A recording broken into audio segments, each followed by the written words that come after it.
magfi-fishing tayo ulit ngayon guys sa may Watertown. Medium heavy action and then try line. So ito na yung ating nabili guys, itong $24. Ospin combo na rin siya, ready to use. So meron na siyang reel, meron siyang rod, meron na siyang inline din. Lakas ng agos, fish on tayo guys. Second fish guys. Ay nako, kanina laki sana ng isda pero naputol talaga guys.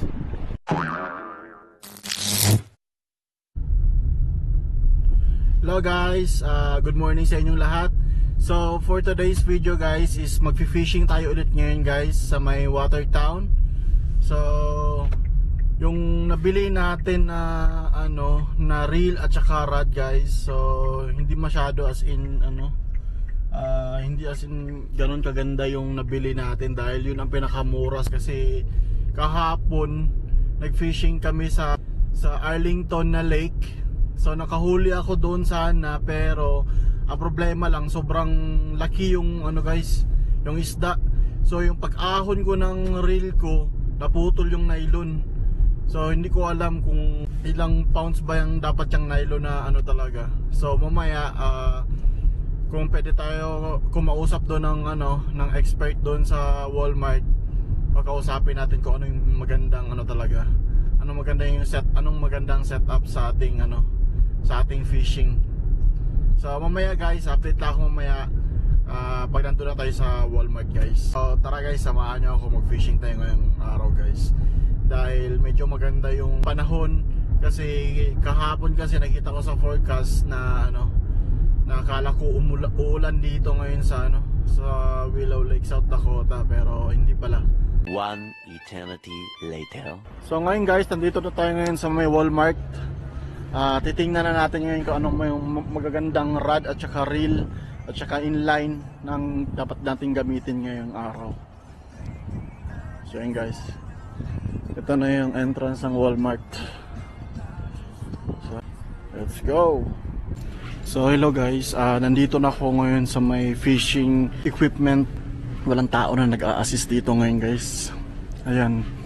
So meron na siyang dito, meron na siyang reel at saka rod. Ito $80, $59. Ayan. Ito na $46. Meron na siyang rod din. So ito $33. Ito guys $33. Pero mabigat siya ng mabigat. Berkeley Fusion. Mabigat siya guys. Yung kaunti. This is medium heavy action and then try line 10 to 25 pounds. Wow, pero mabigat guys, mabigat siya. Hindi tayo pwede dyan, mabigat. Meron pang isa dito. Ito 77. Ito yung isa ng 49. So ito naman 24. Ito is 40. 40 ito yung isa. So ano bang dapat maganda piliin dito guys? Wala talaga akong alam ko anong specs na maganda talaga dapat bilihin. Oh wait, meron tag $55, 34, 149 and $15 barley. So ito na yung ating nabili guys, itong $24.98. So ito Ospin combo na rin siya, ready to use. So meron na siyang reel, meron siyang rod, meron na siyang inline din. Ito, so ano niya is length 6, Action medium line, weight 6 to 12 pounds. Lure weight is 3 or 6 to 8 ounce. Okay, let's go. So hanap na tayo ng lure, guys. So hello guys, yun nga, nabili na natin yung yung kailangan nating bilihin sa Walmart. So ngayon guys, nandito na ako ngayon sa spot, Thomas Lake. So ito na yun guys, yung aking view ngayon. Doon tayo mamaya, tatapon ng natin, ng lure natin mamaya. So yan guys, sobrang wavy ngayon guys. Isa-set up na natin tong itong yung binili natin na lure, rod at saka reel. So tara guys, huwag na tayo magpatagal-tagal pa.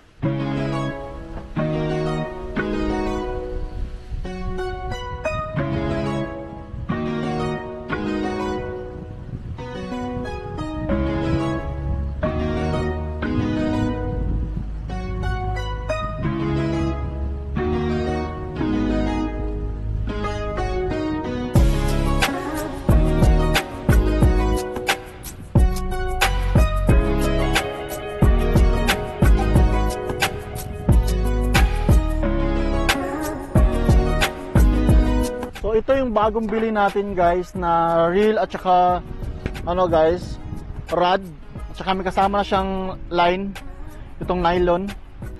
Then ito yung ating nabili, yung last guys. Ito yung aking nabili, yung tag $9.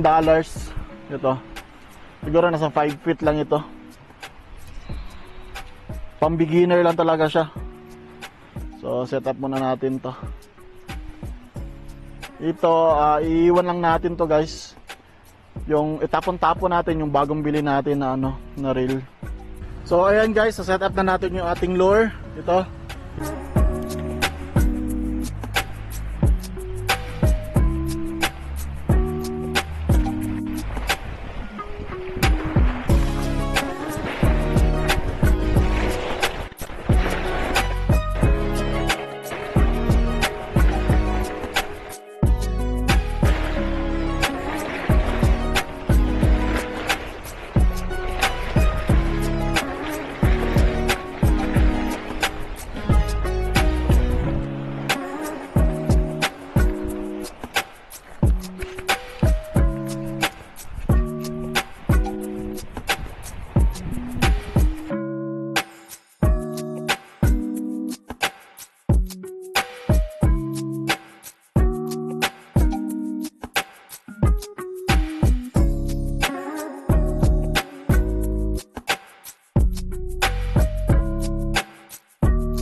So ayan na guys, nilagay na natin yung ating dito.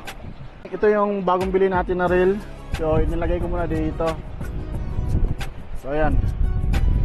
So malalaman lang din natin mamaya pag sa ikot na ito, meron nang nakuha. Tsaka itong isa, hihintayin na lang natin, baka makakuha na tayo ngayon. Sana pala rin tayo makakuha ng isda.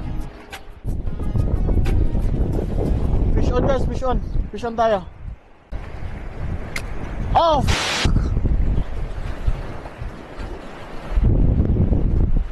Sobrang tigas. Woo! Sobrang tigas guys. Hindi makakaya. Wala, putol. Putol yung guys. Wala. Putol. Hindi makakaya yung ating nylon. Ito ating line. Wala, putol talaga guys. Hindi makakaya. Sayang. No way. Putol talaga. So ito yung pag-asa natin. So bibilihan ko na lang siguro ito ng ng bagong nylon guys. Sana binilihan ko na lang kanina doon sa may fish sana yun. Kaya nga bumili ako ng bagong bagong reel, rod at saka nylon guys. May pampabigat talaga. So ito yung pag-asa natin ngayon. So ito yung pag-asa natin. Kukunin natin yung guys, yung net doon sa may sasakyan natin. Talagang hindi kaya itong ano, nylon ng isang bingwit ko.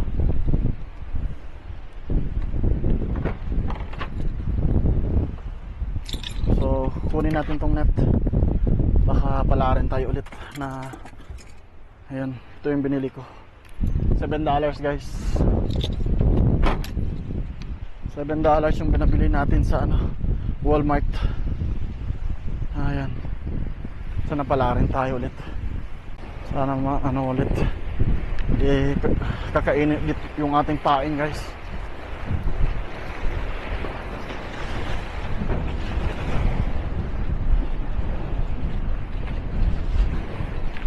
A few moments later.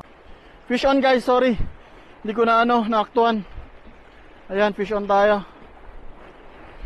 Ayan, fish on. Fish on tayo guys. Goods na yung size. Woo!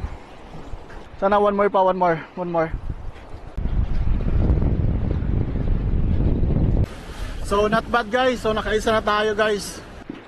So ito lang muna yung isa nagpa-function ngayon dahil talagang mauubos yung ano natin doon, yung hook natin at saka yung ano, at saka yung pamain natin. Paggagamitin pa natin yung isa. So useless lang din guys. So ganyan kalawak yung ano guys, yung lake nila dito sa Lake Thompson sa Watertown, South Dakota. So ako lang yung nagfi-fishing ngayon dito guys. Ayan. Solong-solo yung spot natin. So mamaya baka mag-fish on naman din tayo ulit.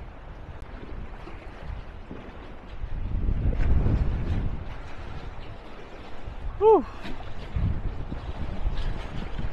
Ganda mag-fishing dito guys. Wala kang kalaban. Ikaw lang isa kasi yung Amerikano kasi guys, nag-fishing sila dito sa gitna ng ano, ng lake. Diyan sila sa gitna. Kasi halos lahat dito ng residente na nagfi-fishing, meron talaga sila mga ano, mga speedboat, jet ski. Sobrang ganda yung mga ano nila, equipment nila guys. Mamamahalin. Sayang kanina yung unang attempt natin guys. Feel ko malaki yung isda na kumagat doon sa ano natin, pamain yung una.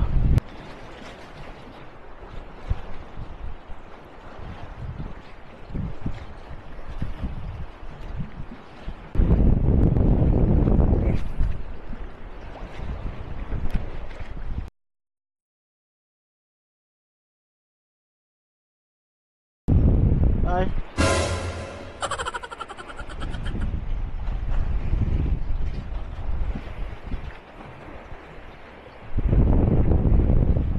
Hi. I'm good. Good morning. Hi, it's okay. I'm good. It's good. Good. Yeah. Having any luck yet, or It's only one. I got only one fish. one fish? Yeah. Oh, gotcha. Did you keep it? In there. Okay, Yeah. gotcha. Cool. You filming or what? Film him. We're vlogging. Oh, nice, nice. You catch the fish live? Yeah. Oh, nice. We're vlogging. Because, you know, Officer, we are new here because we're from Philippines. Okay. That's, Yeah. You got a fishing license with you? Yeah, Okay. I have. Take a peek at that, and then I'll look at your fish. Okay. Okay. Wait. I get the Walmart, the license. Did you? Okay. So that is the policy here. We need to have fishing license before you. Yes. Oh, okay. Yep. I got one. Yeah. Smallmouth. Yep. Smallmouth? Small Oh, I bass, see. Yep. Yep, they're spawning Because right now. in the Philippines we have tilapia. Oh yeah. Yeah, Yep. like that. Yeah, we don't have any of those anywhere, but I know some like private ponds will stock them. Oh, I see. Yeah. I get it. Like yesterday or Yep, that worked. that Awesome. work. Thank you. Thank you so. Do you ever grab one of these? No. Okay, so this is 2024. All right. We came out with 2025 ones, but not much has changed. I'll give you this Okay. just thank so you. if you want to read through. But just so you know, there is Okay. daily limit, which is how many you can keep per day. Possession limit, Possession- say you were going to transport fish Yeah. over multiple days. Like you go up to Wawa Bay, Yeah. you fish for 3 days up there.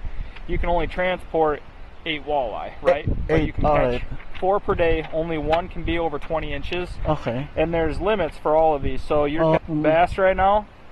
So Bass. largemouth, smallmouth Mouth. bass, any combination, 5 per There's day. only 5. Only limit. 5. Okay. So I got you. and that's like East River. So East we're River. East River, right? So you know the Mississippi or not Mississippi, the Missouri runs Missouri. splits Yeah, the state. So that'll change there's some special regulations for East and West River, but East River, if there's lake, has special limits for walleye, right? One walleye a day, minimum length of 28 Okay. inches. So they're trophy lakes. Alright. But Gotcha. if you're curious, if you're ever wondering what you're catching, So- there is a 2025 that came out. I don't Alright. have it in my truck, but Okay. yeah. So thank you for this. Yeah, no problem. Have a good one. Good luck. Thank you. Oh no guys, sorry. Meron talaga sobrang stricto nila dito guys. Buti na lang naka-avail ako ng fishing license ko guys. Pinuntahan ako dito ng isang officer dito, police dito guys, na nagche-check talaga sila before ka mag-fishing dito. Dapat meron ka talagang fishing license. Kung hindi, magkakamulta ka guys. Hindi ko alam kung magkano ba yung multa if wala kang fishing license. Binigyan niya ako ng handbook kung ilang limit lang yung isda na dapat kong huhulihin per day. At saka merong iba-ibang klaseng isda guys na dapat mong i-limit lang yung huli sa kanila guys. Hindi ka dapat magpasobra talaga. Kasi i-check talaga nila yung yung isda na nahuli mo at saka yung fishing license mo guys. Sobrang stricto na dito, kaya dapat tayong sumunod dahil nasa ibang lugar tayo, ibang lahi.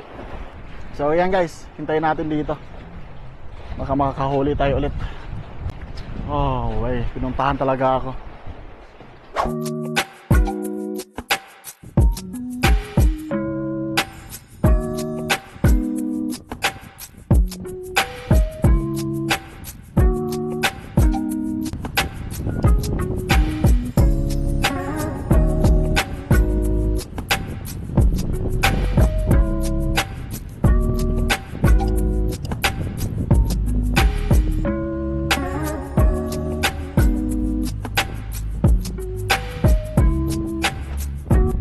Tapos ko lang kumain guys.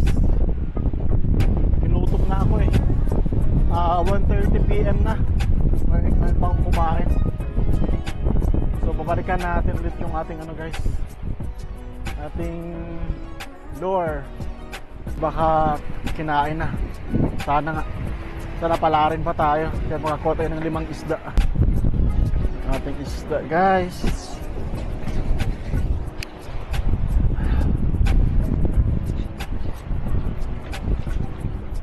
No, fish on guys, fish on.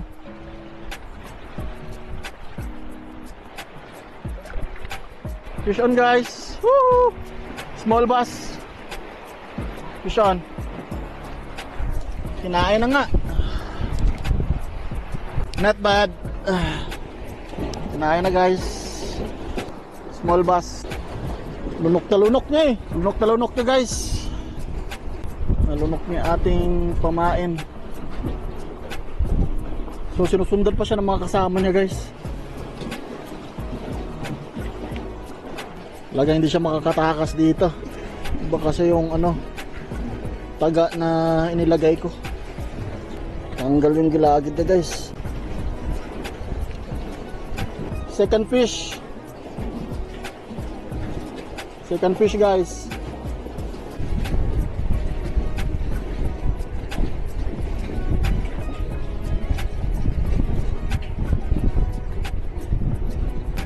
And guys, lagay tayo ulit. Woo.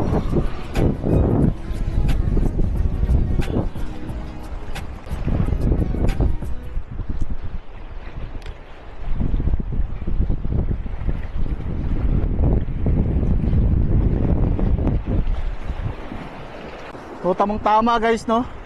Yung pagtapos natin kumain, kinain na pala yung natin, pamain.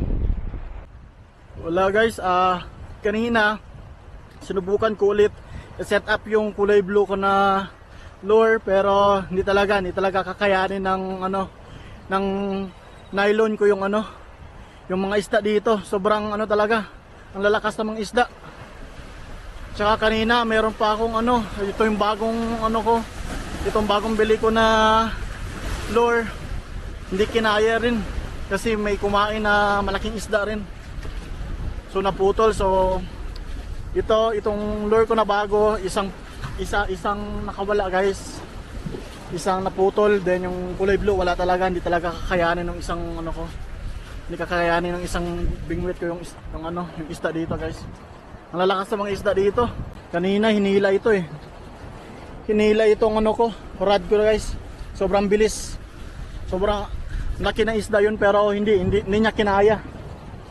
Hindi kinaya ng ating itong line natin. Sayang. Sobrang ano, lalakas na mga isda dito. Check natin guys. Nakahuli tayo.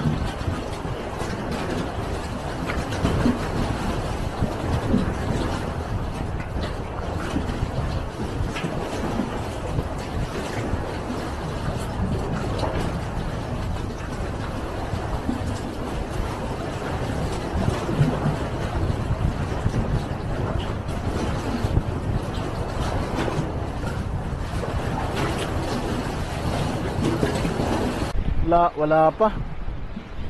Hay nako, kanina ang laki sana ng isda pero naputol talaga guys. Pinutol niya itong ano ko, line ko. Lakas ng agos. Lakas ng ano guys, ng hangin.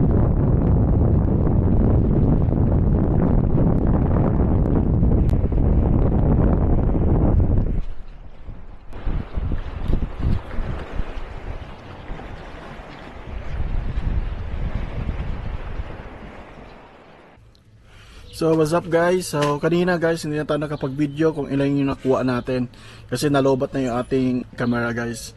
So ngayon guys, dito na ako ngayon sa bahay at saka ang nakuha natin na isda guys is 3 piraso. Ang tawag nila doon is smallmouth bass, like that. Yun ang nakuha natin kanina. So nasa medium ng laki yung nakuha natin. So maraming salamat sa panonood ngayon guys, and more videos pa incoming natin for fishing ngayon. Stay tuned na kayo sa aking channel guys. And ingat kayo palagi. And God bless. Bye bye.